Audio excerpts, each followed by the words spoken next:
Doesn't look like you got much of a future in motorsport, Brodie. It appears not. The remote control cars weren't great for me. I got handed a busted up one to start with, so it wasn't a good start. But yeah, they're definitely no Toyotas. How's the footy going for you personally?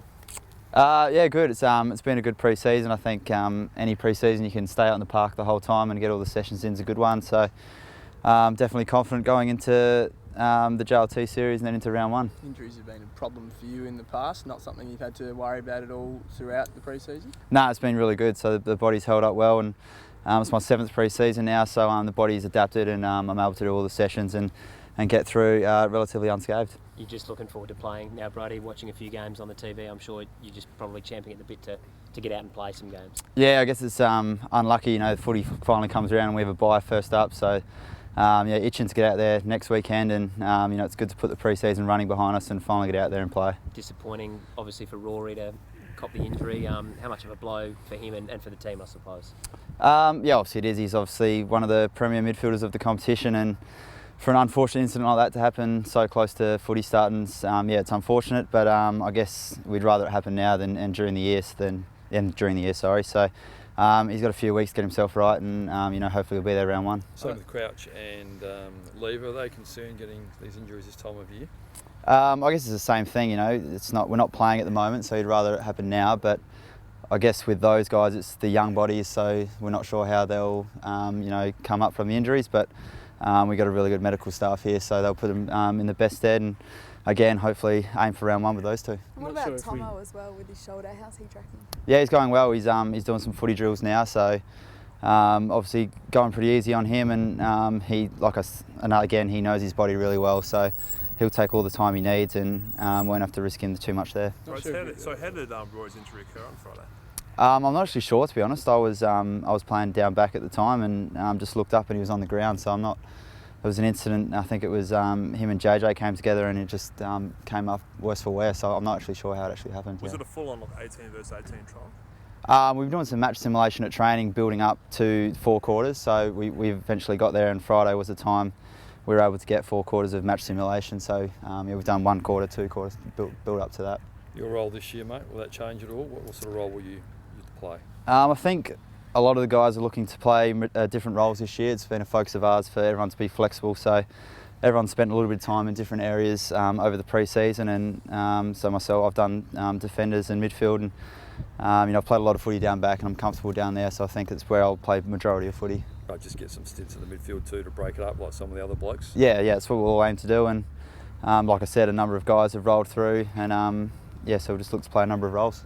Will you, I guess we'll play. I can test that out, I guess, with the JLT, mixing people up.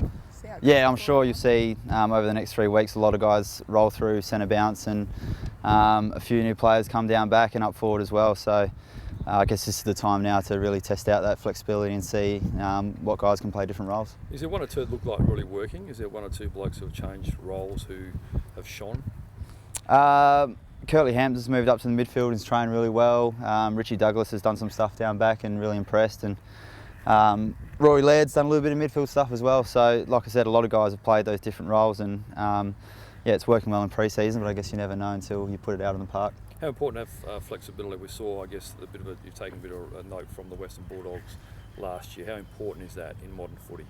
I think it's becoming more important to be unpredictable to the opposition. I think if you have the same guys rolling through there, you can become a bit predictable, and the Bulldogs last year did it really well, and always had a number of guys running through there and always seemed to be fresh during games and hard to run down. So I think that's sort of the direction we'll try and take. In the past, we've seen teams approach the 3 pre-season games differently. I know you don't pick the team, but do you know if you go full strength or the younger blokes or a mix of both, do you know how that's going to work out for the guys? No, we haven't spoken about that at all yet, but I'd imagine you'll see some younger guys get a crack, hopefully, and like I said, guys play different roles. It'll be the main focus of pre-season, just getting those guys in the different roles and getting the structures right and seing how it works. You touched on Kirtley. Which other young players who may not have been in your best 22 last year have sort of taken the next step and impressed you? There's been a few. Cam Ellis-Yeoman's really impressed. He was probably unlucky last year not to play more footy. A couple of the young guys, Galucci and Paholke, have come in and trained really well and impressed. Harrison Wigg, those sort of guys. So Charlie Cameron's really stepped up again this year, so yeah, really looking forward to seeing those sort of guys come through this year. And if we're going to go that next level, that's what we're going to need. Did Charlie play a bit of time in the midfield during the intra-club on Friday? Well, I think pretty much everyone did, but yeah, he spent a little bit of time up on the wing and in the guts and up forward, and was at his electrifying best, so it's really good signs going into this year. Friday night, is he a good pre-season as well? Yeah, he has. He's been unfortunate early in his career not to get some time in, but he's had a really good pre-season, and so he's ran really well like he always does, and really looking forward to seeing him. Last couple of guys. Rhodes, what do you sort of take out of the first week of the JLT in terms of some of the rule changes, like the third man up being banned and stuff like that? Anything there you picked out? Yeah, it's an interesting one. I guess the third man up doesn't have too much effect on us at down back, besides when it's the forward 50 stoppages. But I think the rush rule is an interesting one, and one that us down back are going to have to be hot on. We can't going to be a bit careful rushing the ball over the line, so it'll be interesting to see how that works. But yeah, it's probably the main one.